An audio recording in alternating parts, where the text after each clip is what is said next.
Hello, everyone. How are you doing today or tonight or whatever time it is and listening to this podcast?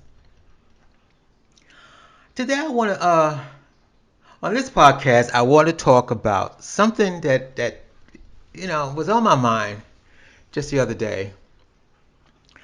I was on the dating line, and this guy had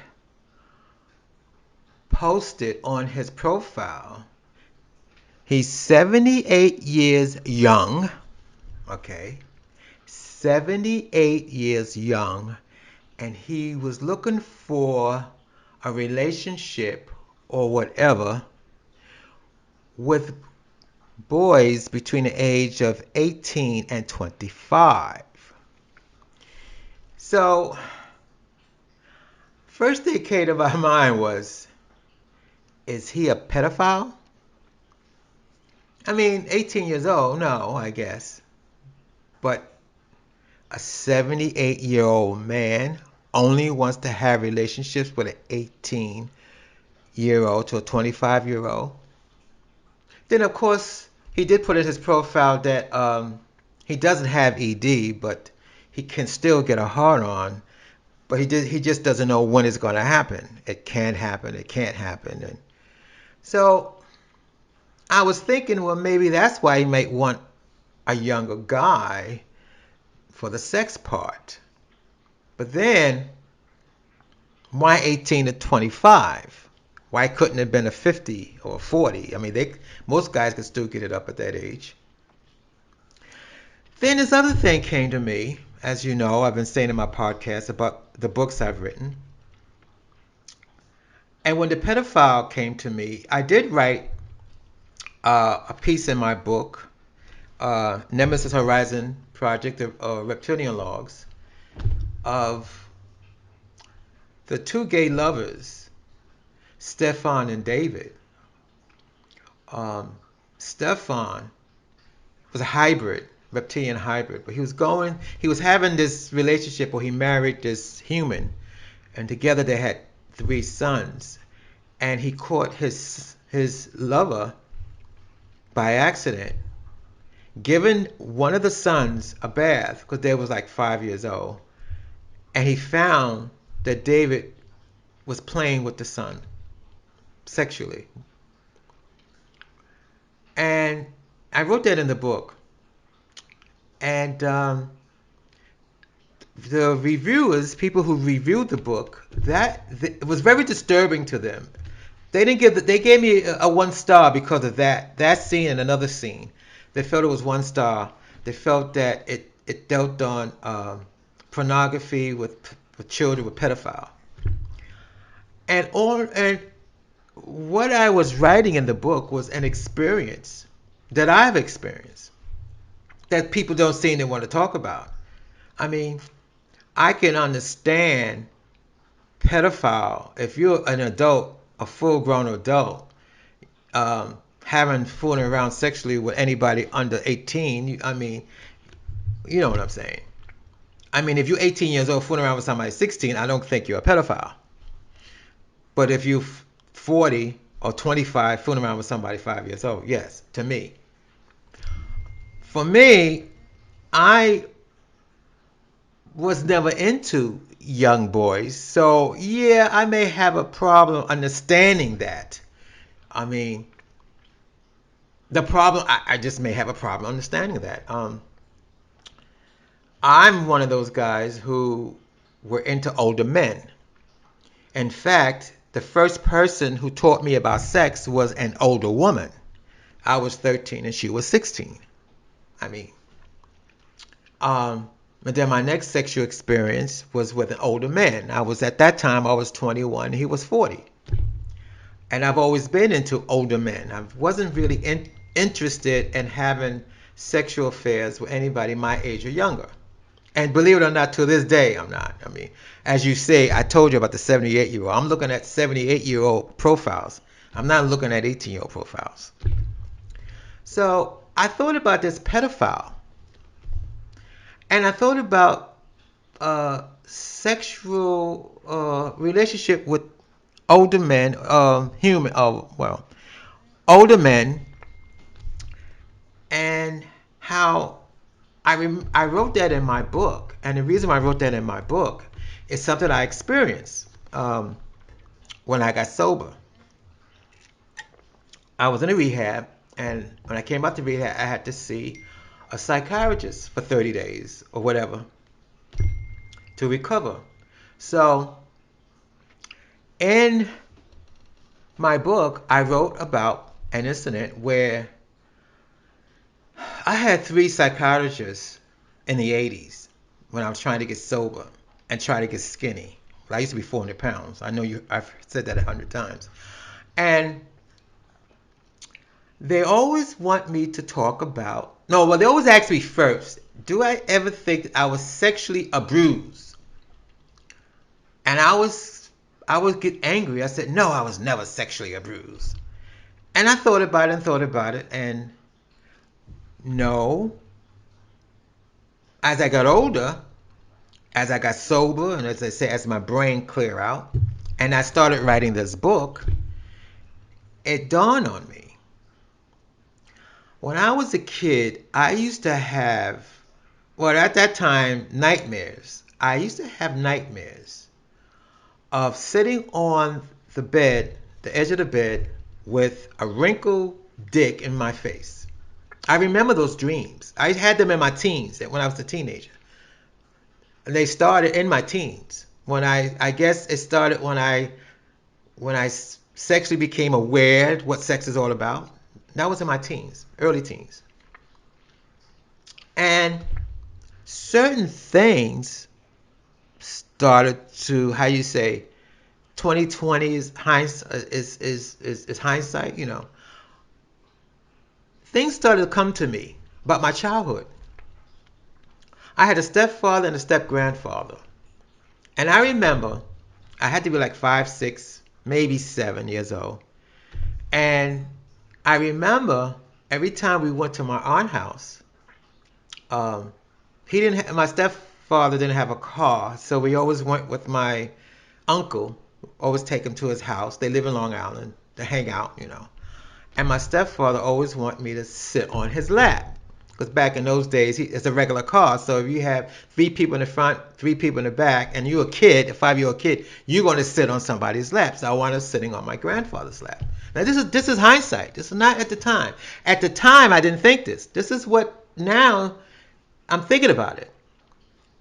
When I was sitting on his lap, I know what I felt. I know what I felt. He had a hard on. My stepfather had a hard on while I was sitting on his lap. And he always wanted me to sit on his lap. Now, that was after I got older. That's after I didn't even think about it until when I was writing my book. All this came out. You know, I always subtitle my book also based on a true story, because this is my life. This is what I went through. The other thing I experienced, that when I grew up in an apartment with my grandmother and my mother, and most of the time I spent most of my time with my grandmother at her apartment. Then my mother moved out. She got married, moved out. I didn't get along with my stepfather. I was young, so my grandmother told me that I could stay with them, her husband, my step grandfather, and her until I get used to the idea of my mother being married, you know. But in the wintertime, it was what they call a cold water flat. Now we're talking about years ago. A cold water flat on the first floor. Um, it was a 3-story apartment building. We lived on the back, a 2-bedroom. I had to sleep on the couch in the living room. My step grandfather was a truck driver, so he always leave like 5:30, 6:30 in the morning to go to work. We had the guy to turn the heat on. Mind you now, this is cold water flat. They heat by coal.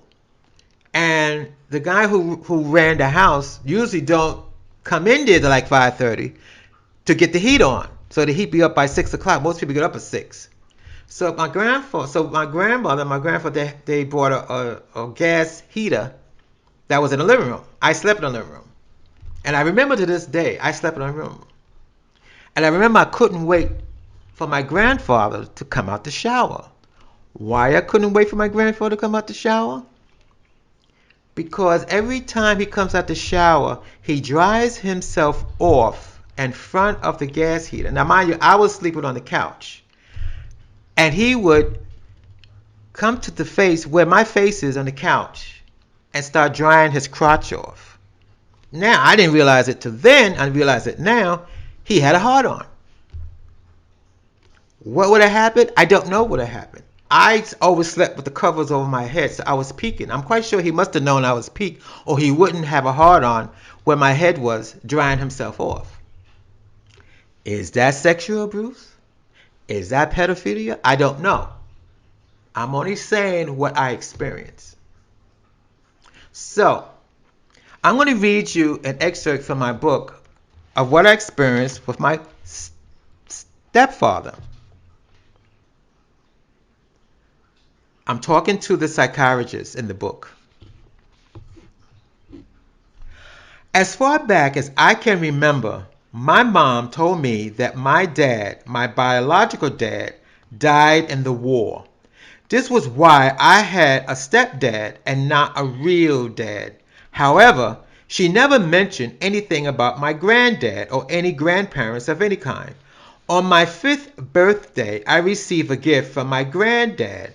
My mom just gave me the gift and said nothing more about it or about him.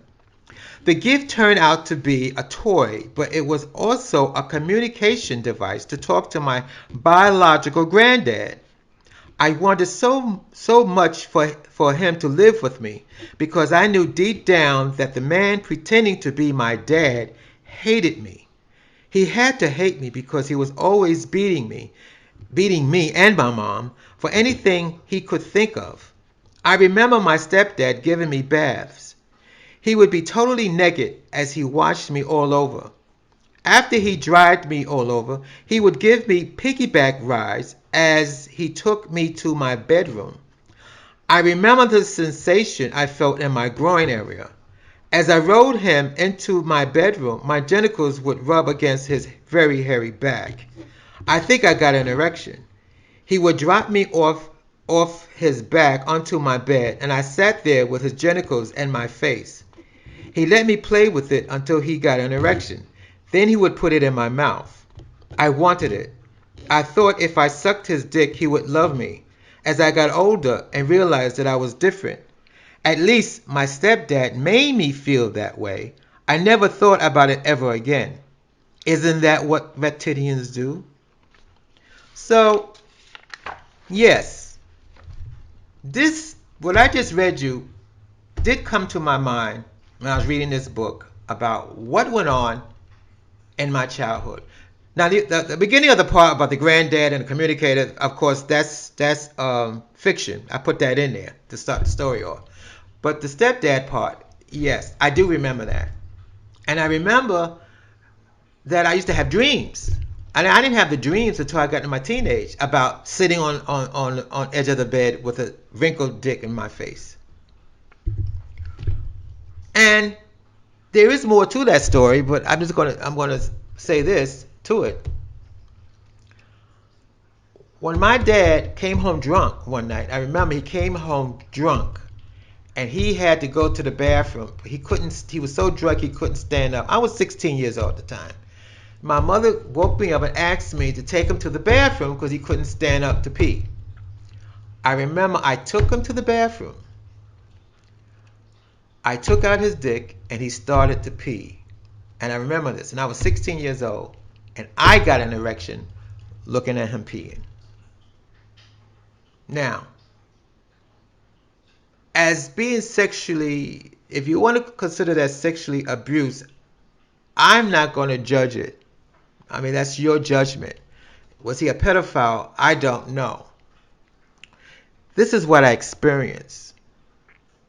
Now, I am not one of those people who if I was sexually abused, I'm not one of those people who's going to say that what made me gay. No. I think, I mean, one of the reasons why I even put that in the book because it was like, well, I am gay and I do like men. I mean, was it because of him or was it because of my grandfather? I mean, I don't step grandfather that is. I don't know.